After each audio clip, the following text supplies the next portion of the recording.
Hallo Freunde, jetzt kriegt ihr mal einen kleinen Einblick, was passiert nach dem Zerlegen eines Modellautos. Hier seht ihr noch die Kamera.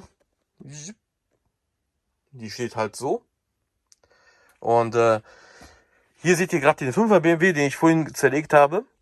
Die Teile werden dann hier, die brauchbaren Teile werden dann hier so aufgereiht. Dann wird hier in dieser kleinen Fotobox werden die Teile fotografiert. Und eben, ich fange immer mit dem größten Teil an, das ist ja oft meistens die Rohkarosse, damit ich auch später, wenn die Bilder nämlich alle eingereiht sind in dem Programm, dann weiß ich immer, aha, ab hier fängt der 5er BMW an. Weil wenn ich jetzt 5, 6, 7, 8, 9 oder 10, 12 Modellautos zerlege hintereinander, verliert man sonst den Überblick. Und so weiß ich immer, dass die Rohkarosse immer der Beginn der nächsten Modellreihe ist. Außer natürlich ist, wenn, wie heißt das nochmal, wenn die Rohkarosse es nicht überleben darf. So, wenn die schrottreif ist. So, dann seht ihr, dann werden die so kleinen Tüten eingepackt. Hier die kleinen, Entschuldigung für das Flackern, aber ist halt blöd mit dem Handy gerade. Hier werden die kleinen Teile eingepackt. Also jedes Ersatzteil wird einzeln eingepackt. Hier die größeren. Und dann kommen die dann halt, je nachdem, falls ich das Modell noch nicht zerlegt hatte, kommen die in immer so einer großen Tüte rein. Und dann kommen die halt in die Box rein. In dem Fall 5er BMW kommt natürlich hier in den 5er Box rein. Und hier befinden sich die ganzen anderen 5er BMW Teile, die ich noch habe. So, und dann seht ihr hier auch schon die nächsten Modelle, die geschlachtet werden heute Nacht. Unter anderem der Manta, der Mustang oder Audi. Die warten quasi jetzt darauf, dass sie auf die Schlachtbank kommen. Und hier habt ihr die Ablagestelle für die Rohkarossen. Hier auf der rechten Seite sind die Rohkarossen, die weiterleben dürfen. Und hier auf der linken Seite kommen die Rohkarossen hin, die auf den Schrott gehen. Wie ihr seht, ist gerade nichts los. Nur eine Rohkarosse, die weiterbeleben darf. So.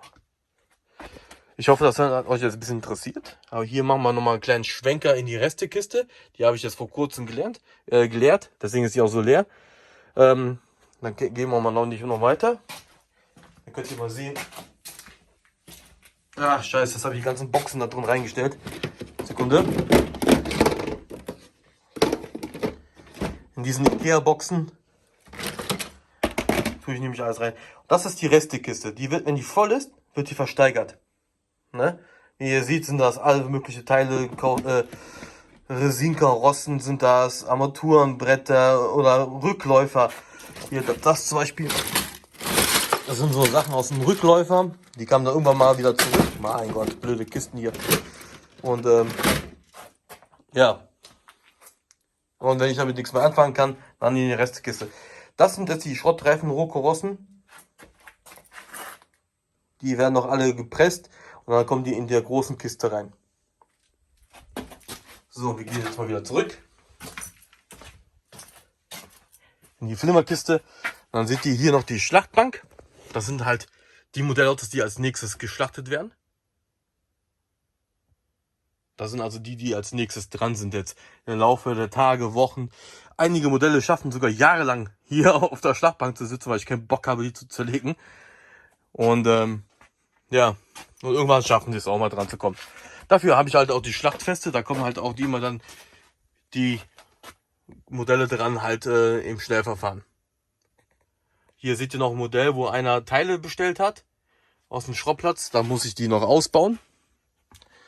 So, das war's. Ein kleiner Rundgang. Ein kleiner Rundgang zeige ich euch mal, was passiert nach dem Zerlegen eines Modells. Ich hoffe, das fandet ihr jetzt interessant.